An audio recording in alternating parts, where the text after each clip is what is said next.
whalahia tuhani he tau tula do wala tala tutupu ke whangau niwe ke la te mea whiawhi nei. Kua huhua e lilifu e ke pule motu ko Crosley tātui ke he whana ke pule whahe tau puka mole, kua hoko ki whē e tau kumikumianga ke he tau lākau tulaki maruana ne tātua i he lilifu e ke pule motu ko Terry Coe ke he whanoanga he tau e ke pule he mahina hamasi. Pehea e lilifu i ki pule ko Pokotoa Sipili koe aho ia, ne wheleweia e ia mo lilifu ko Terry Coe, he mga aho ni osia e whanoanga, mo e ko whinanga ia ke kumi e kaloa nei hako ni muhifo ia ke he poko whono.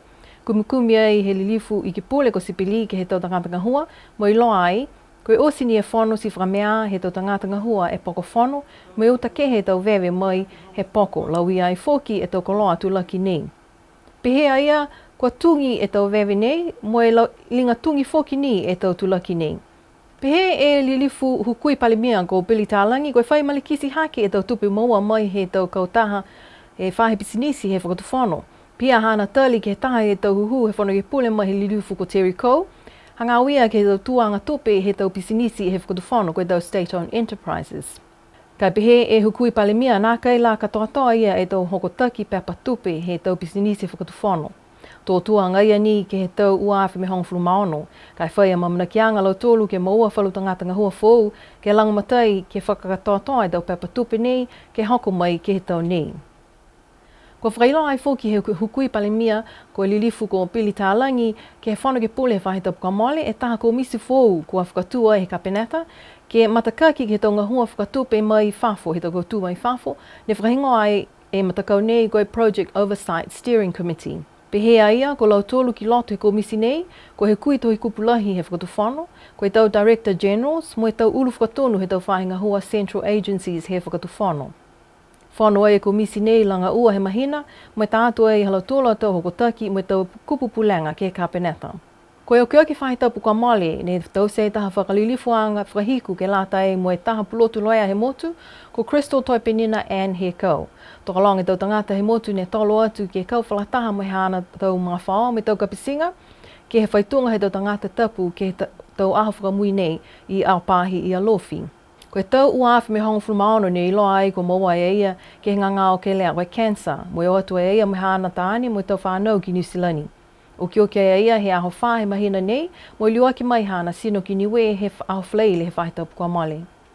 Ko ia koe taha he tau loea he whakatuwhono, moa e hana tau lau Papa Degree in Law ke he aonga pulotu he atu Pasifika Tonga, USP. Mo e pulotu Masters in International Law, mai he aonga pulotu koe University of New South Wales i Australia. Toka longa he tau tala tupu whakaholo ke he hana moui mga whawa, mo i moui ngahua.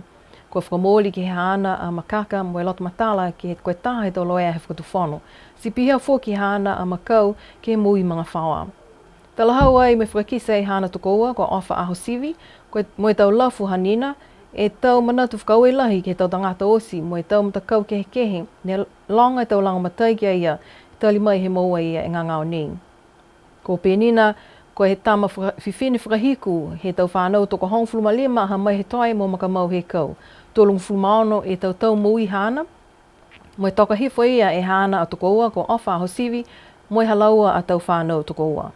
Kua mau ai e mtakau langa ki mamafaha niwe ke watu ai ke whetoko sipote ke motu ko Samoa he mahina ha Iulai. Kua ua e wahenga langa ki mamafa koe weightlifting mo e powerlifting. Pehe mai e taha he tau takitaki he matakau koe Chief Demission, koe matakau he tau whiwhine hai ai toko ua e tau whanau whiwhine honga flumatole tau mui, ko Ramsey Edwards mo Chrysalyn Sipeni. Ko e matakau he tau tāne, ko e tamatāne honga fulumalima e hana tau mui, ko Kaya Siosiua, pihia mo Danny Nemani. Ko e coach he matakau weightlifting, ko Narita Tahanga, mo Isabel Davis e hangai, ko Carol Edwards e manager he matakau ni. Ko e matakau langa ki mamafa powerlifting, ko e tama awhine ko Maxine Edwards, mo Danny Nemani mai tau tangata tāne. Toko ua ni a laua ka whetoko ki he powerlifting. Ko e coach manager ko Tony Edwards, mo hangai ko Carol Edwards. Takalonga e tau mga whao me tau kapisinga ko tolo atu ai ke tau whaitunga he tau maanga ke la te mo e aho tau whanau he e Kalesia Niue. Ko e tahania nei he tau aho mahuinga he tau whakaholoanga he Kalesia Niue. Ko e aho nei ke whanonongo ai ke he tau launga, tau lolongo mo e tau tala ni tau se paua ki ai he tau whanau. Mau ngai ani e lau lahi e tau e kalisia ke whakahoko ua e tau tapu ki anga hea tapu whanau. Kai ko kisia ki ai, kua hai ai whoki whalo tau e kalisia kua hiki halau tūla tau mga aho tapu ki anga ke taha ni e tapu. Kai fua ki ange e taha mga aho mai tau mga whaua ha koe aho whoki anei koe aho he tau matua whiwhine. Ko tau se pihia ke whalo maanga tō ngā alofi, tuapa mo liku. Tokalonga whoki tau mga whaua ne launga ki he ua e maanga. O atu ke he taha maanga he tau tapu punpungi, mo hiki atu ai ke taha maanga ke lato me tapu a whiawhi. Whiawhia o loa i tau whanau me tau matua whiwhine, a koe aho he tapu whanau, pia whoki ni mo e aho he tau ke whakamanatua ke e tau matua whiwhine.